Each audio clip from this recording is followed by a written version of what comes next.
A strong attacker and a solid blocker is critical for a formidable offense and defense in volleyball. So how can such a key cog be named MVP only now? Here to join us in studio is the 2024 Premier Volleyball League Most Valuable Player, Michele Gumabao. Hi! Michele, welcome, welcome. Thank you! Wow, what an incredible honor.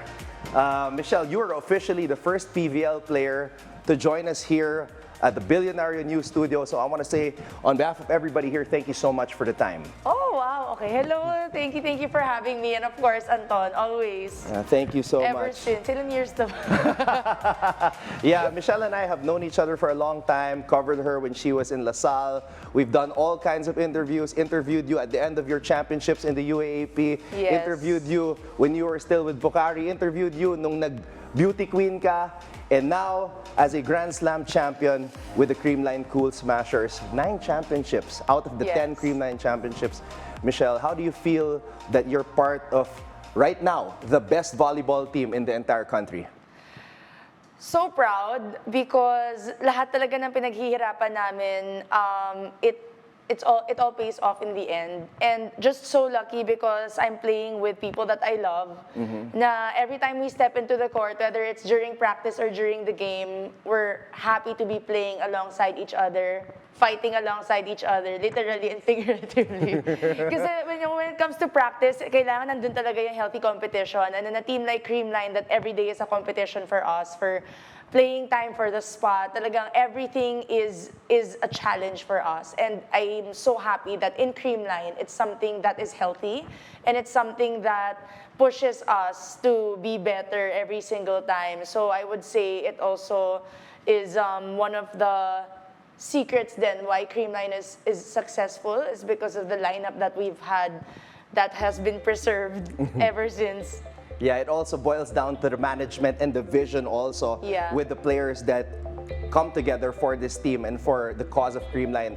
Michele, I opened the segment by asking, how does a player of your caliber only win MVP now? And from the outside looking in, ang masasabi ko is, ang daming magaling sa team mo. You just talked about the formation of the squad, but I want to ask you personally, what does the MVP mean to you? I mean, you've won so many awards. You're one of the best opposite hitters in the entire country. You've won Best Blocker, Finals MVP, but MVP now, MVP MG, what does that mean to you? Number one, I never thought I'd win it this time in my career. I mean, after 30s, I think it's either you cruise, you go up, or chances are, your performance dips. But I'm just so happy that I was able to be as consistent that I could this whole season. And I'm also thankful to God that I didn't have any injuries. Yeah. I struggled, I would say, during the reinforced conference. I had a couple of challenges, but talagang very lucky to be able to push through. And win the MVP means so much to me because I was able to step up for my team, be an ate, be a leader to them, and just be able to contribute for them and to be able to contribute to this Grand Slam means a lot to me, and to be able to be part of history, syempre. But this MVP honestly just means that I was able to do well in one conference.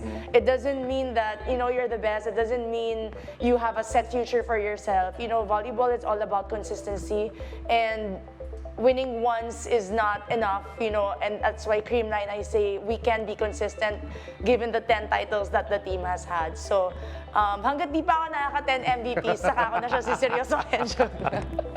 Michele, you joined Creamline March 2018, correct? Yes. And then a few months later, you guys won your very first PVL championship. I hope you don't mind. We took 5 photos from your Instagram account because we want to commemorate this journey of yours and make you react to the good times that you've shared with your teammates and your loved ones. We have this picture right here. Gosh, throwback pala tayo. Okay. Wow, look at that crowd, Michele. Yes. This was in Araneta, and there was a full house. I think this was the first conference at the start of the year because Bea and Den were already there. So, yeah. The first I'm getting Grand goosebumps, Slam. Michelle, just looking at that crowd because when I first started covering you in the UAAP, volleyball was not as big as it is now. Yes. Looking at this, Michelle, how proud are you that you are a part of the growth of the sport here in the Philippines? You know, fun fact, during our first conference, there was a night that we had 2 big volleyball games in Manila. Yeah. And one was ours, and one was in the UAAP. Okay. And I think combined, we had almost 50,000 spectators watching live. Wow. So I think this is one of the games that we were in Araneta. I'm just not sure, but yeah, we were against our sister team. So I'm just so honored. I'm so blessed to be part of this team during this time. And syempre thankful then to all the fans of volleyball. We wouldn't be here if it wasn't for them. Supporting ever since we were in the UAAP, ever since we were in college.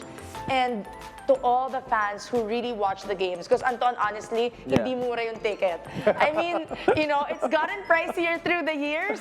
Pero for some reason, mas dumadami yung mga nanonood.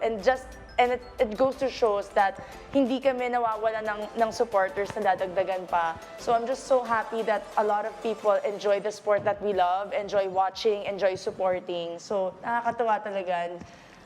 It's a dream of any athlete to be playing in front of a crowd like this. Do you get nervous playing in front of a crowd like that? No, not really. Not I really? think, hindi na. I mean, yung kabado ko, Do you zone out? Like, I do. Okay. I don't hear anything. Sometimes I don't even hear my coach. Sometimes kaming players in the middle of the court, di kami nagkakarinigan. Yun yung challenge kapag malaki yung crowd. Yeah. But I get nervous with my performance, not really about the crowd, more on the pressure that I put on myself na, okay, you have to perform, you have to do good, you have to do this today. So dun medyo kinakabahan ako. But in terms of the crowd, I think I enjoy it more. I want to ask you something. Reverse sweeps. For you, is it a better feeling when you come back from a reverse sweep or when you lose one? Like, what's the difference? Because you've been on both ends of it. Actually, we have. Well, I'd rather win one than lose one. Yes. What's the feeling? But Ano ba the yung pinagkaiba? okay, so one reverse sweep against our sister team during this year also was hard because that was one of the games that we really wanted to win. Yeah. And we really needed to win. And that was a very crucial game coming to the semifinals in our first conference of this year.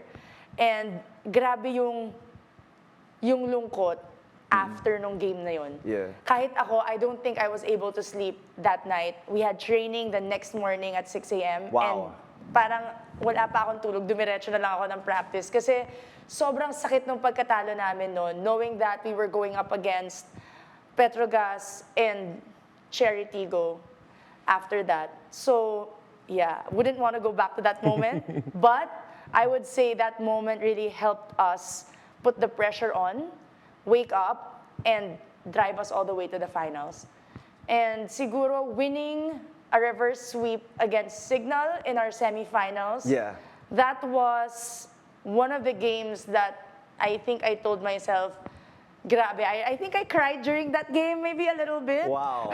And MG sabi crying. Ko, I know, and I told my teammates, sabi ko, guys, sa lahat-lahat ng finals natin, di na ako naiiyak. Not that it doesn't mean a lot to me, but maybe because the tears are more, I mean, the feeling is more happy now.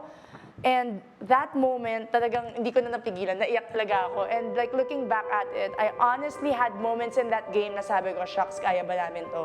Like I was like, Lord, siguro hindi para sa amin to. But I mean, talagang we were able to push through. I mean, thank God talaga for that win. That was a miracle for us, honestly, Anton. That game was something na I would have to say it made me happy that I played volleyball. Yeah. Those moments na talagang masasabi mo, ang saya maglaro. It's so good to be an athlete. It's so good to compete. Like those moments you really feel alive and it brings you back to college na talagang you know why you're here and you know why you love to play.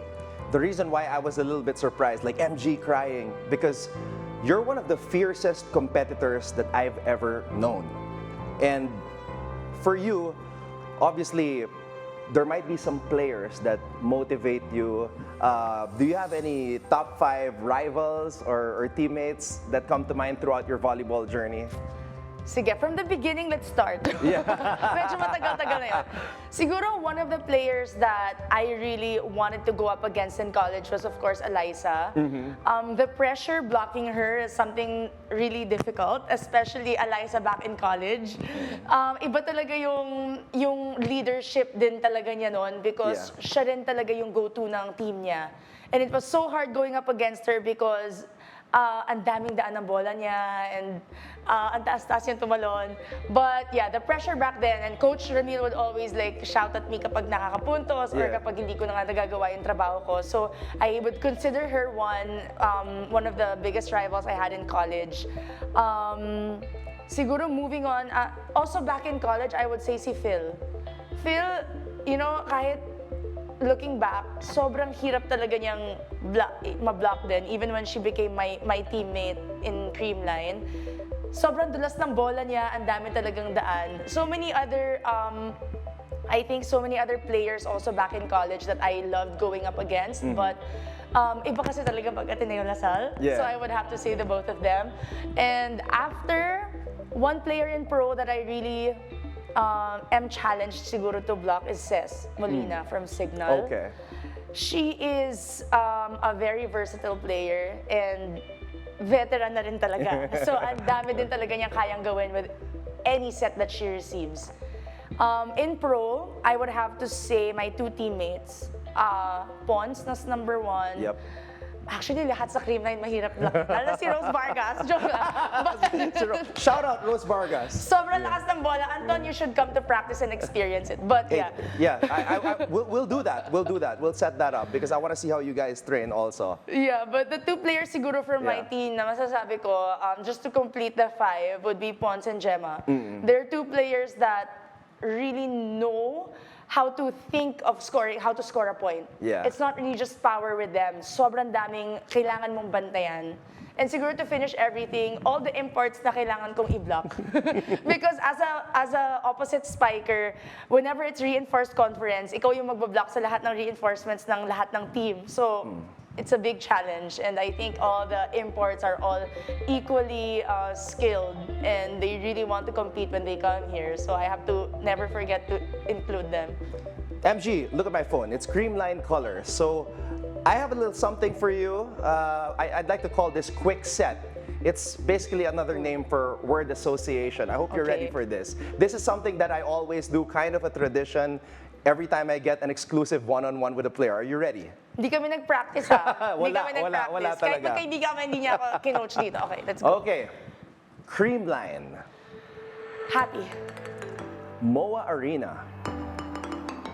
Championships. Your first one was there. Gia de Guzman. Leader. Alan Acero. The reaction.